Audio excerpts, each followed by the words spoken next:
Após criticar a Ucrânia e Estados Unidos, o presidente Lula recebe o chanceler russo em seu retorno ao Brasil. O governo deve enviar ainda nesta semana ao Congresso o texto do novo arcabouço fiscal. Ministra do Planejamento detalha a lei de diretrizes orçamentárias e defende espaço fiscal de 172 bilhões de reais. Geraldo Alckmin anuncia revisão na cadeia produtiva do gás natural. O RB Notícias da Rede Brasil está começando.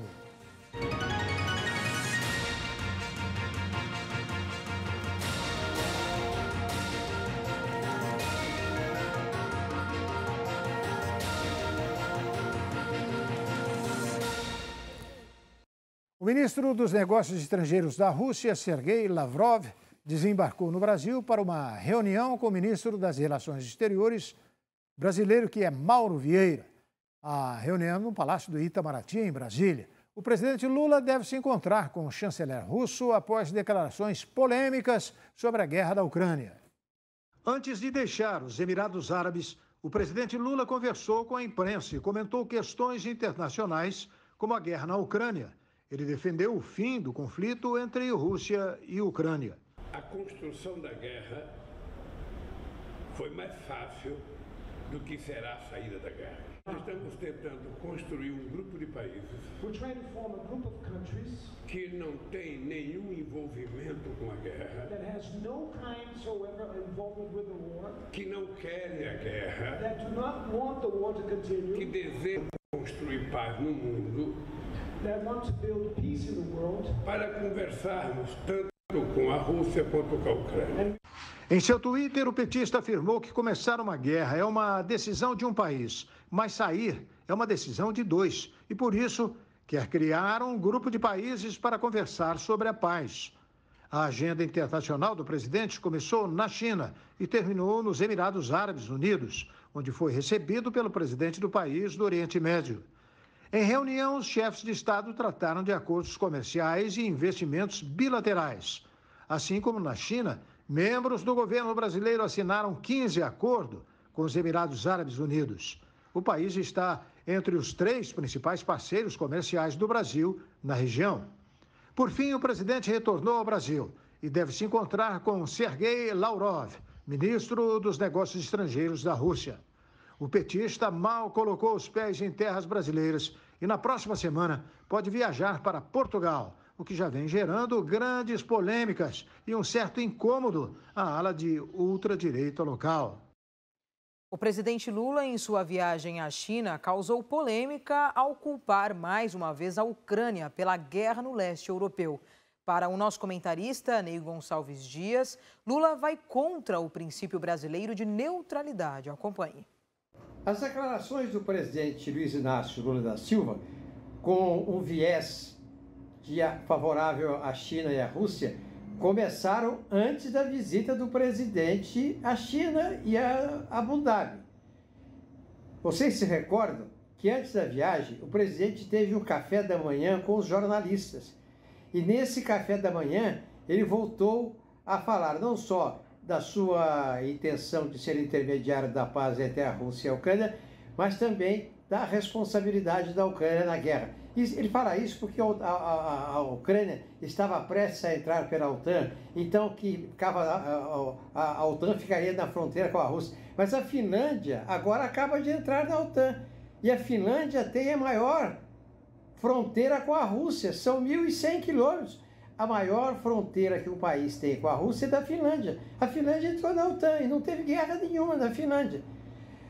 Os norte-americanos, em função de todas as declarações do presidente Lula, falando sobre o dólar, o iene, o real, etc., na sua viagem à China e a Abu Dhabi, entendem que o Brasil está perdendo a sua posição de neutralidade e está apresentando um viés favorável à China e à Rússia. É preciso lembrar que no início do século passado, a partir de 1900, o Barão do Rio Branco, que criou a diplomacia brasileira, e Rui Barbosa em Haia, e depois Rui Barbosa em 1917 na Conferência da Argentina, pregaram duas coisas: a neutralidade do Brasil nos conflitos internacionais e a necessidade do diálogo. O diálogo substituindo a força. Era o que Rui Barbosa dizia, é o direito sobrepondo-se à força. O Brasil, em mais de um século, manteve essa diplomacia.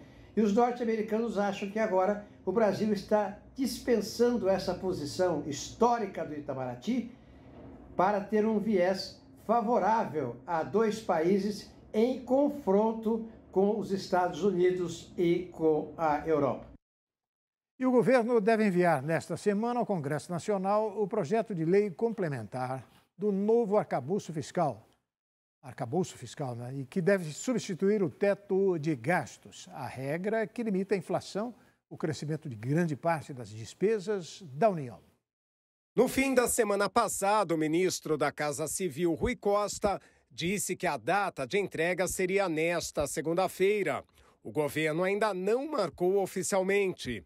O texto será protocolado na Câmara dos Deputados, por onde começará a tramitar. Até este domingo, o governo não detalhou se algum ministro iria pessoalmente entregar a proposta ou se haveria somente o protocolo digital. O novo arcabouço fiscal foi apresentado pelos ministros Fernando Haddad da Fazenda e Simone Tebet do Planejamento e Orçamento no dia 30 de março. Porém, com a Semana Santa, que esvaziou o Congresso Nacional, e com a viagem presidencial à China, o governo deixou para protocolar o texto somente nesta semana. Durante esse período, ajustes finos foram feitos ao texto, segundo Haddad.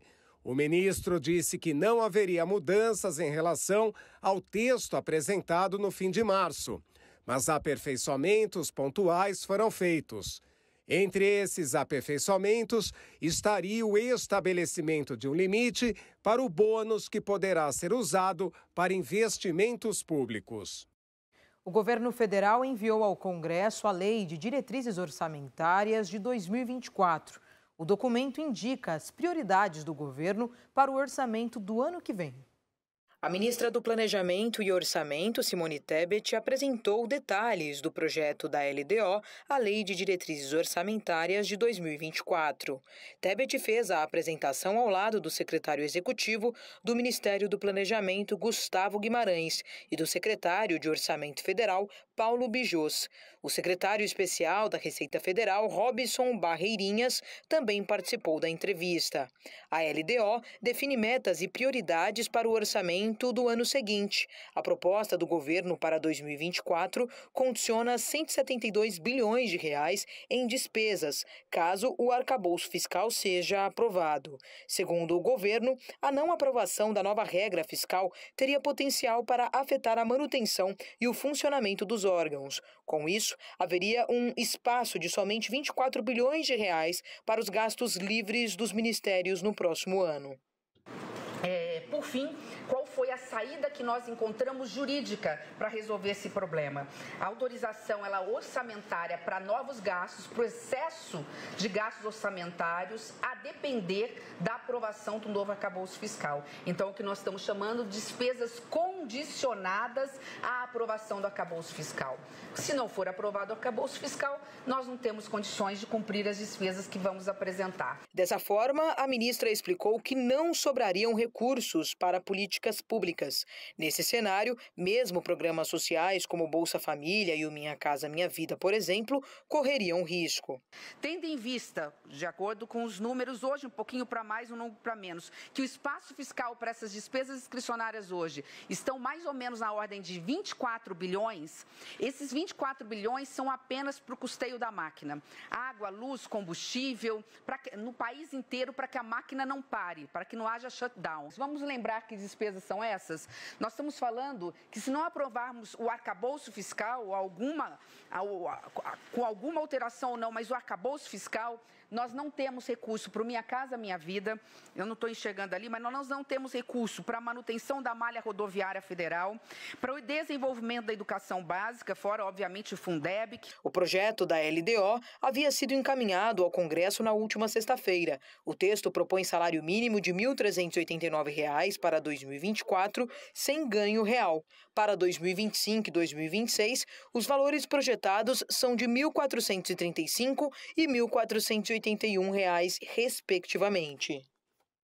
E a seguir, o governo vai rever cadeia produtiva do gás natural brasileiro. Supremo Tribunal Federal vai começar a julgar presos em atos golpistas de janeiro. O RB Notícias volta daqui a pouquinho com essas e outras informações. Até já.